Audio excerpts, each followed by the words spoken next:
Граѓаните што се дискриминирани по било кој основ ќе може да реагираат до локалното координативно тело против дискриминација што се формираше во Струмица.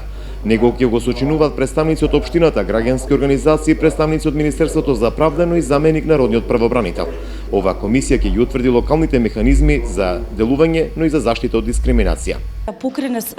Да го покрене вниманието на јавноста кон препознавање на дискриминација. Односно, како што кажува и слоганот на кампањата, доколку е вообичаено, не значи дека е праведно. Односно, сите оние работи кои што ни се случуваат секојдневно и граѓаните веќе не ги препознаваат како повреда на нивните права, туку како вообичаени состојби, да се адресираат и луѓето да можат да почнат повеќе да препознаваат, а со тоа и да пријавуваат дискриминација кон соодветните механизми, дали е тоа Комисија за заштита од дискриминација, народен правобранител да побара дури судска заштита. Според народниот правобранител во Струмица, Славчо Тимов, расте бројот на представките од дискриминација во Југоистокот. Лани на ниво на Македонија имало 69 представки до народниот правобранител, најмногу за дискриминација од работни односи и етничка припадност.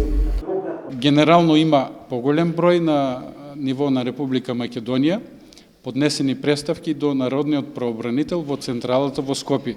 Меѓутоа има и поднесено поединечни представки до подрачната канцеларија на народниот правобранител во Струмица. Не се толку голем број, меѓутоа ги има и тој број е во пораст.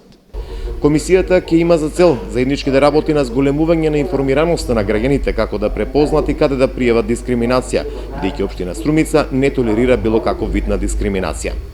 Општина Струмица не поддржува било каков вид на дискриминација и секако презема одредени и конкретни активности за да обезбеди еднаквост на сите граѓани во општина Струмица. Вакви координативни тела досега се формирани во општините Куманово и Штип. Проектот го реализира ХЕРА во соработка со Холандската амбасада.